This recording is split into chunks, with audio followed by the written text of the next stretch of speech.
Bakit hindi? Habi naman. Paulo, tagabantay nga ba ng yaman at pinaghirapan ni Kim Chiu?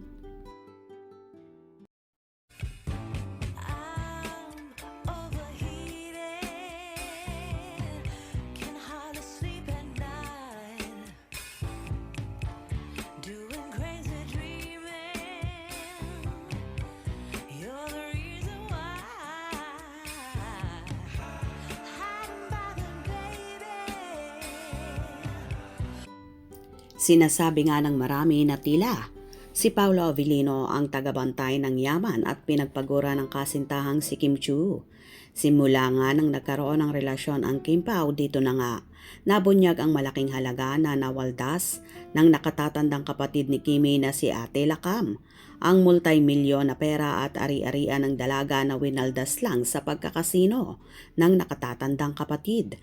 Kaya naman dahil hindi nga matuto at makaiwas si Ate Lakam sa naturang pagsusugal, kaya naman gumawa na ng hakbang ang dalaga na mag-file ng kasong qualified theft para sa kanyang Ate Lakam. Mabigat man sa loob ni Chinita Princess, ginawa niya lang ang nararapat para maprotektahan pa ang kanyang negosyo at iba pang mga ari-arian.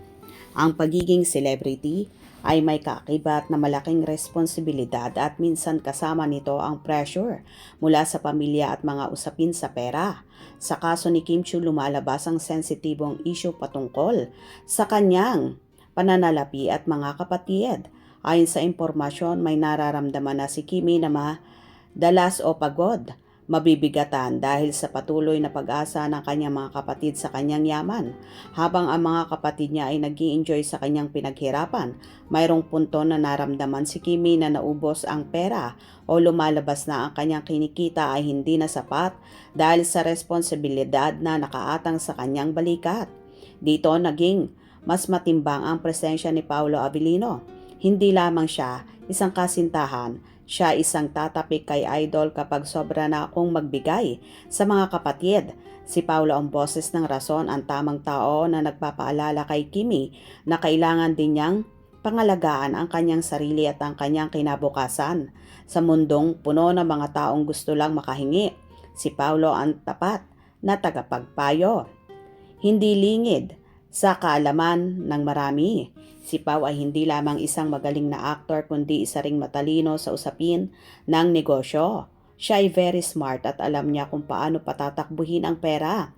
Sa isang relasyon, mahalaga na mayroong magtutulungan at magbabalanse lalo na sa pinansyal na aspeto. Ang pagiging humble ni Pao sa kabila ng kanyang galing ay nagpapatunay na ang hangad niya ay ang kabutihan ni Kimi at hindi ang paggamit sa kanyang yaman. Si Paolo Avellino ay isang mabuting impluwensya sa buhay ni Kimi. Sa kanyang presensya, hindi lamang niya na ipagtatanggol si Kimi sa mga bashers, kundi tinutulungan din niya itong maging mas matatag at matalino sa pagharap sa mga personal at pinansyal na hamon. Isang bagong simula, ang balitang nasa iisang bubong na sina Kimi at Pao ay higit pa rin sa isang simpleng chismis. Ito ay isang deklarasyon ng seryosong commitment at isang matibay na pagpapakita ng pag-ibig sa gitna ng unos. Ang pagsasama nila ay nagbibigay ng inspirasyon sa marami na ang tunay na pag-ibig ay hindi natatakot sa kritisismo at laging handang magbigay ng proteksyon at tamang gabay. Sa wakas, sa mga hinala ay naging katotohanan. Ang Kim Pao ay hindi lamang naglalakad ng magkasabay tuwing umaga. Sila ay naglalakad sa iisang landas ng buhay, handang harapin ang anumang pagsubok kasama ang tulong at gabay ng isa't isa.